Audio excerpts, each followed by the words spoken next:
નમસ્કાર, આપ જોઈ રહ્યા છો નેશન પ્લસ ન્યૂઝ. હું છું આપની સાથે હેતલ ભગત. વડોદરાના આઈઓસીએલ રિફાઇનરીમાં આગમાં 2 કર્મચારીઓના મોત બાદ પરિવારજનો યોગ્ય વળતર અને ન્યાયની માંગ સાથે ધરણા પર બેઠા હતા. ત્યારે સાંસદ અને ધારાસભ્ય મૃતક પરિવારને વચોટિયાઓથી દૂર રહેવા અપીલ કરી છે. વડોદરાની આઈઓસીએલ રિફાઇનરીમાં લાગેલી વિકરાળ આગની દુર્ઘટનામાં 2 કર્મચારીઓના મોત નીપજ્યા હતા. મૃતક કર્મચારીઓના પરિવારજનો સવારથી કંપનીના ગેટ પર અને હોસ્પિટલ પર ધરણા પર બેસી ગયા હતા. પરિવારજનોએ યોગ્ય વળતરની માંગણી કરી હતી. તે દરમિયાન વાઘોડિયાના ધારાસભ્ય ધર્મેન્દ્રસિંહ વાઘેલા પણ દોડી આવ્યા હતા.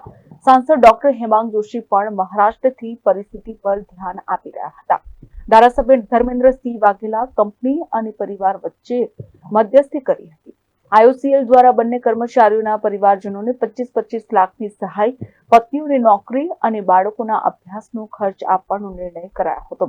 ત્યારે સાંસદ ડોક્ટર હેમાંગ જોશીએ સંવેદના વ્યક્ત કરી હતી. સાંસદ ડોક્ટર હેમાંગ જોશીએ જણાવ્યું હતું કે કર્મચારીઓના મોત નિપજતા પરિવારજનોને વળતર અને ન્યાય અપાવવા માટે ચૂંટાયેલા પ્રતિનિધિ કટિબદ્ધ છે. સાંસદ ડોક્ટર હેમાંગ જોશીએ મૃતક પરિવાર અને રિફાઇનરી વચ્ચે સમાધાનમાં બાધારૂપ થતા સામે આંગળી ચિંતા દૂર રહેવા લોકોને જણાવ્યું હતું. નમસ્કાર.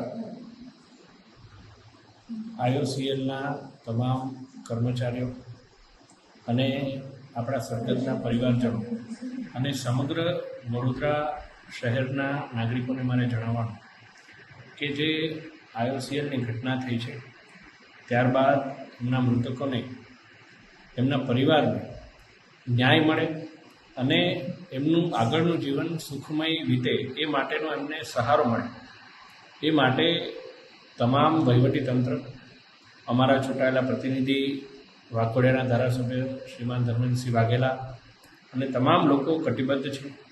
પોલીસ પ્રશાસન હોય કે કલેક્ટરનું પ્રશાસન હોય, તમામ લોકો આ બાબતે સહકાર આપી રહ્યા છે અને આઈઓસીએલના ઈડી તથા એમની પણ પૂરેપૂરી લીડરશિપ આ બાબતે ખૂબ જ સંવેદનશીલ છે અને જવાબદાર છે.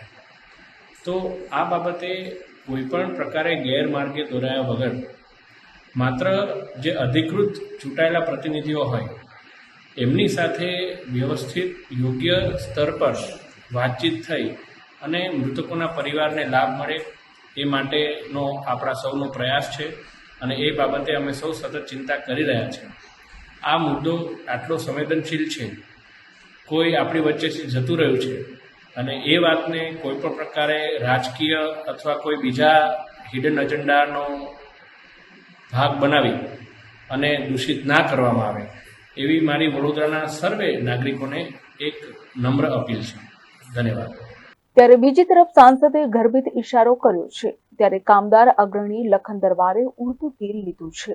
લખન દરબારે સાંસદે તેને વચેટિયો ગણાવ્યો હોવાનું સોશિયલ મીડિયામાં જણાવ્યું છે. લખન દરબારે આજે સાંજે 7 કલાકે ખુલાસો કરશે તેવું સોશિયલ મીડિયામાં જણાવ્યું છે. ત્યારે શું સાંસદ ડોક્ટર હેમાંગ જોશીએ આ ઇશારો કોની તરફ કર્યો હતો? તો શું આ મામલામાં પરિવારની સંવેદનાઓને પણ કોઈ પચાવી લેવા માંગતું હતું? ડોક્ટર હેમાંગ જોશીએ લખન દરબારને વચેટો ગણાવ્યો છે ખરો? આવા અનેક પ્રશ્નો ઉભા થયા છે. Bureau report, nation plus news, Vadodara. સમાચારોના સતત અપડેટ મેળવવા માટે અમારી નેશન પ્લસ ન્યૂઝની યુટ્યુબ ચેનલને સબસ્ક્રાઇબ કરો, બેલ આઇકન દબાવો અને જોડાયેલા રહો ફેસબુક, ઇન્સ્ટાગ્રામ અને ટ્વિટર પર.